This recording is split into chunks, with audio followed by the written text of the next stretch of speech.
Is a computer engineering degree worth it? That's what we're going to be talking about today, but before we get into that, make sure to gently tap the like button in order to defeat the evil YouTube algorithm. On this channel, we talk about personal finance, college degrees, careers, and opportunities that are going to lead you to success, and we also go over how you can avoid some of the common financial mistakes that so many people end up falling for. If that sounds like something that interests you and you haven't done it already, go ahead and hit that subscribe button and ring the notification bell so that you never miss out. And with that out of the way, let's jump right into it. We are going to be talking about computer engineering, and the first question is, what the heck is computer engineering? Now, as with just about any engineering degree, you're going to be studying a lot of math, physics, and chemistry. However, you'll also be studying things like control systems, systems analysis, and databases. You'll be learning a lot about computer technology, of course, like software and hardware, but there's going to be an emphasis on the hardware side of things. Now, a really easy way to think about the difference between hardware and software is, let's say you are a software specialist, you might work at Google and,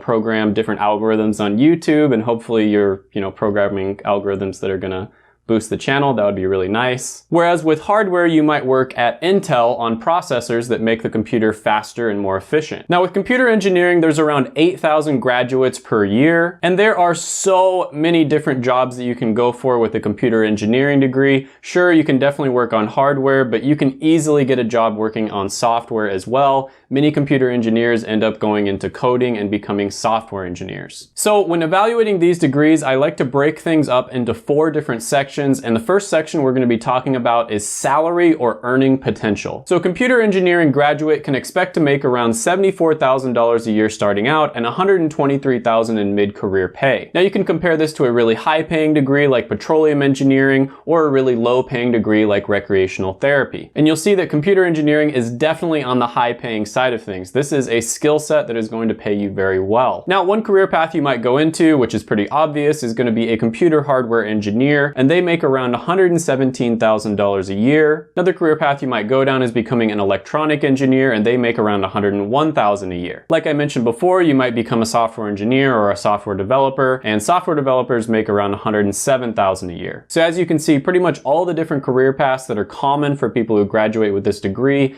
end up going into jobs where it's pretty easy to make it to the 6-figure level. Now, according to US Census, engineers on average throughout an entire lifetime make around $3.5 million, which is way higher than the average of $2.4 million for all different types of degrees. And this gets even better if you go into a computer or math related profession. They make around $3.7 million over a lifetime. So this one is obviously really well paying, and when you're talking about averages, a job that's established and the average person making a really good amount of money, engineers make good money and computer engineers make higher than average than, your normal type of engineer. So this is really good. I'm gonna go ahead and give this one an 11 out of 10 rating when it comes to salary or earning potential. Next, we're gonna be talking about satisfaction, and as always, I'm gonna go over job satisfaction as well as meaning. So first of all, when it comes to meaning, this is basically how much you think your career positively impacts the world. So you might have a career where you make tons of money, but you're miserable, or you might have a career where you're paid to play video games all day long and you really enjoy it, but you don't really think that it's positively impacting the world, and so it might have a low meaning score. Now, when it comes to computer engineering, using the same source, PayScale, they have a 46% meaning score, meaning 46% of the people thought that their job significantly positively impacts the world. And this is pretty average when you compare it to a meaning score that's really high. Usually healthcare related degrees have very high meaning scores, and then one that's really low like plastics engineering technology. So relatively speaking, the meaning score isn't amazing. It doesn't really pop off the page, and I'd say it's even a little bit below average when you compare it to other engineering degrees. Now, when you look at PayScale again, you see that computer hardware engineers have a job satisfaction score around 71%. You can compare this to a really high job satisfaction score like clergy at 90%, or a really low one like parking lot attendant at 41%. And you'll see that when it comes to job satisfaction, this one is going to be above average. And you tend to notice when you're looking at different degrees that demand has a lot to do with job satisfaction. So when you get a degree where there's a high amount of demand for the skills you learned that accompany that degree, you're gonna see that companies tend to treat you a lot better. They tend to pay you more, they give you more bonuses, there's all kinds of different perks that you have with these tech-related companies, for instance. And so I'm not surprised to see that the job satisfaction score is higher than average,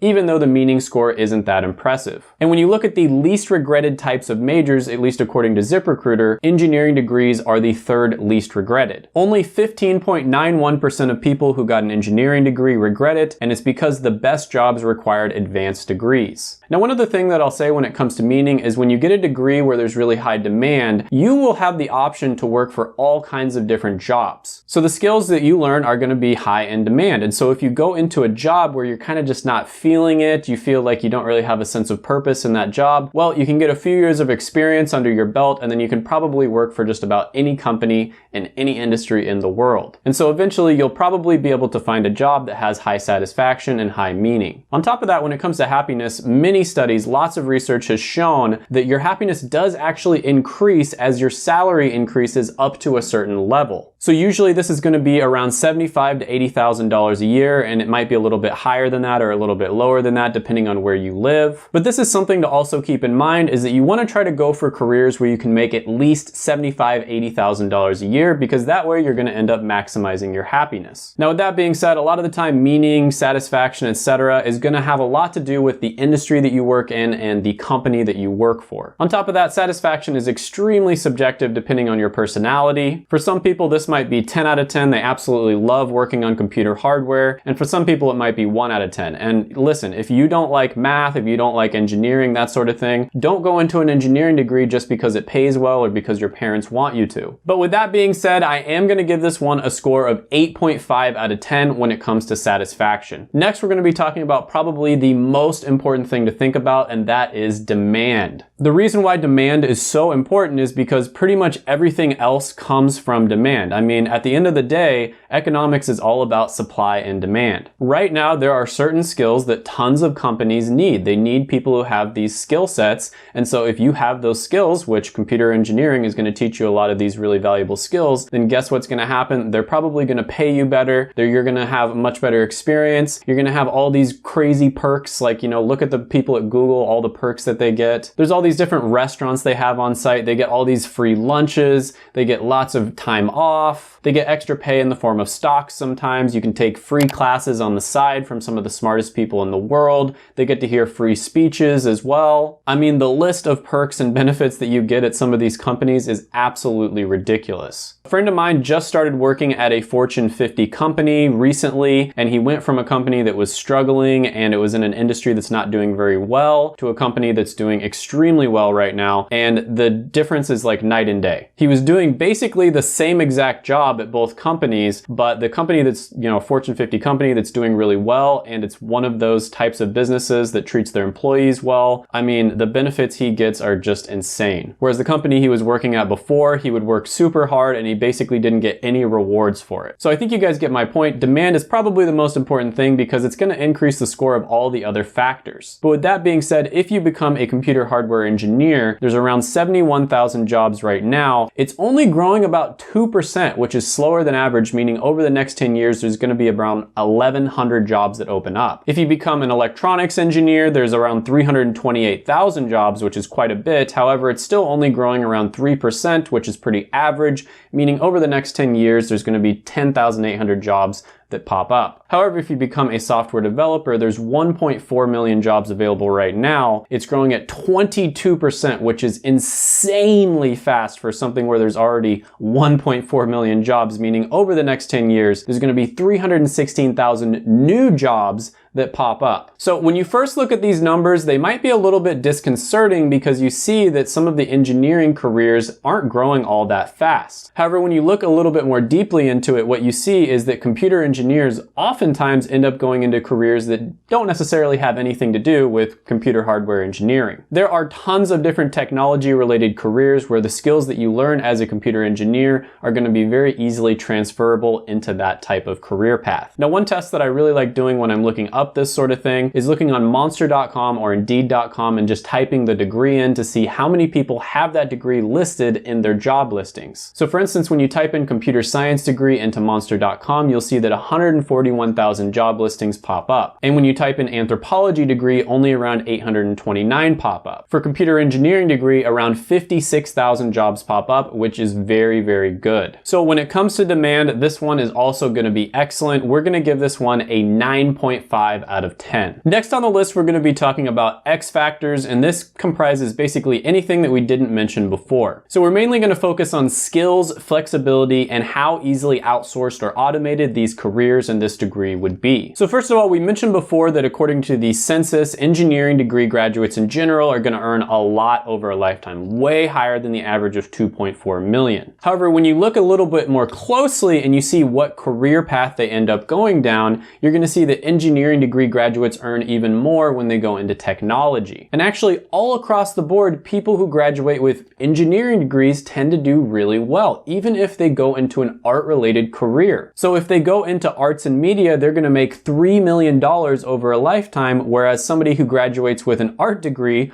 only makes around 2.2 million. And that is, hold on one moment, about 36% more. Wow. So you see here that people who graduate with an engineering degree tend to do well no matter what career path they end up going down. Now that could be for a lot of reasons. It could be just correlation, or it could be causation. Maybe you learn a lot from your engineering degree that is going to help you in your life, or maybe people who tend to go for engineering are smarter and more ambitious in the first place, and so they end up doing well no matter what career path they go down. Who really knows? I think it's probably a combination of both. Now, when it comes to the actual skills you learn, ZipRecruiter does have a skill index, and it shows that the skill of computer engineering has a score of 61 out of 100. Compare that to a really high score like software engineering and a really low score like industrial sewing. And you see that this is definitely on the higher side. So when you learn the skill set of a computer engineer, it's going to be skills that are very highly valued on the market. Now, I like to be very clear here that there are lots of skills out there that you learn that have value, in my opinion, but when it comes to how much companies are willing to pay people or how popular that particular skill is at this particular time in history, that's a different story. Now, when it comes to the likelihood of being automated, technology degrees, engineering degrees in general, you're not very likely to have these degrees get automated. So for instance, computer hardware engineers have about a 22% chance of automation according to a study, and according to the Human Poll, there's a 29% chance. Computer occupations in general have about a 22% chance overall, which is relatively low. Now, when it comes to outsourcing, it's much more difficult to tell because there's just so much uncertainty, especially right now, everything that's happening in the world. I will say that when you look at other countries, the value of an engineering degree has tended to go down. So for instance, when you look at India, you'll see that a lot of people graduate with engineering degrees and they're not nearly as valuable as people graduating with degrees here in the US. That could possibly be because it has so much hype around it. You know, everyone says you either become a doctor, a lawyer, or an engineer, and so there's a lot of hype around this degree and this career, and so a lot of people end up going into it and then it becomes saturated. So who knows what's really going to happen in the future? You might have a lot of really smart engineers coming from other countries and they take up the jobs that are here in the US. On top of that, I will say that when it comes to difficulty, you're going to see that engineering degrees are almost always at the top of the list. When I went to college, I lived in a scholarship hall that had around 50 different guys in it, and there were pretty much people in every different type of major out there.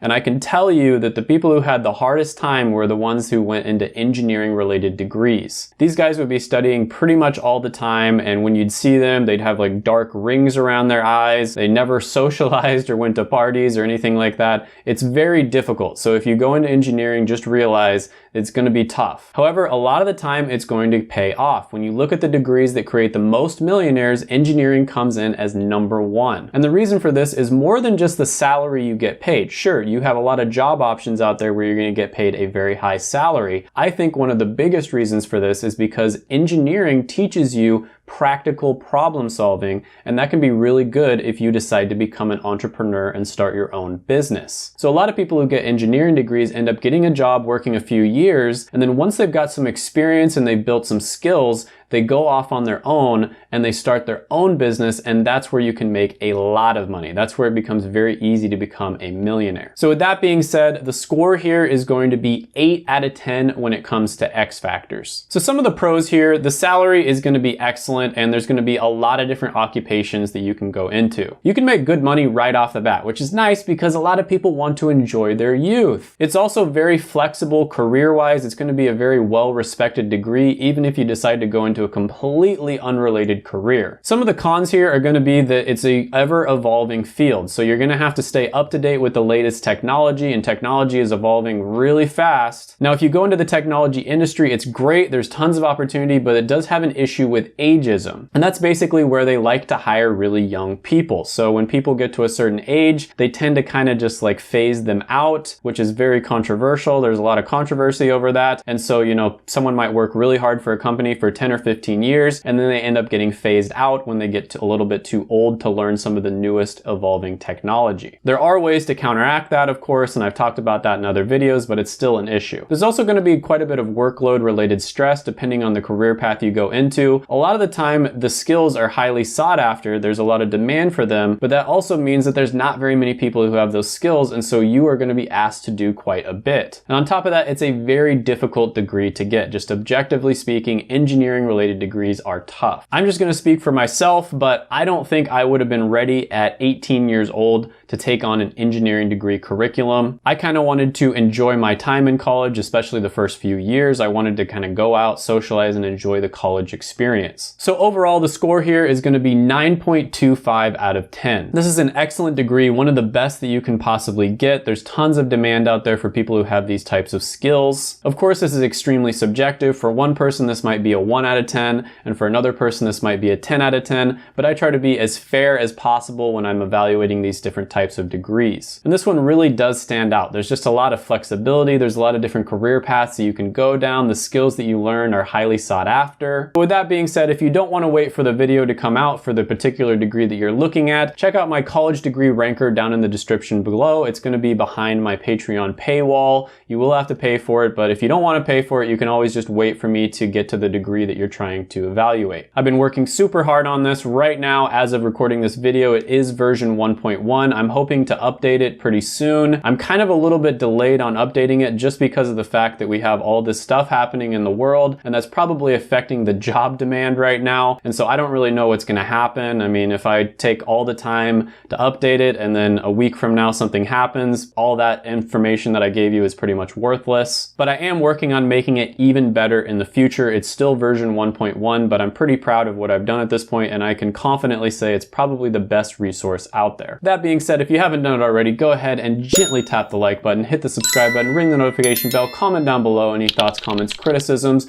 Most importantly, share the video with all of your friends. And if you haven't done it already, please don't leave. Check out my other videos right here. I made them just for you.